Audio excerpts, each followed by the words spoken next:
ये भिडटी मोर पणा संक्रांति दिन भिडियो था। भिडियो जेहेतु एडिट करनी तो अपलोड कर 2 दिन लेट हो गला। पणा संक्रांति दिन मुझे मंगला माँ को दर्शन करने मो बापा घर जेहेतु अच्छी मंगला माँ पाखे अच्छे तो दर्शन करने को गली।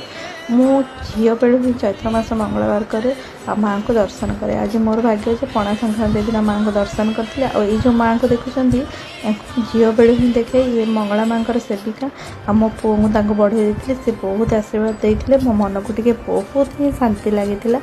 घर को फेरी जाइए पाख तारिणी माँ पाखक से होम होता पणा संक्रांति से माँ को दर्शन कर आशीर्वाद नहीं।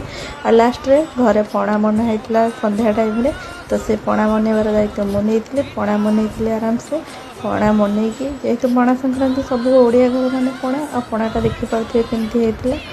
जदि आपण मानक भल लगे तो लाइक करेंगे शेयर करेंगे वीडियो को। लास्ट टाइम फोटो गुड़ाक मंदिर में उठे शेयर कर पुओ को डाडून सहित तार मौसी थी और मु थी।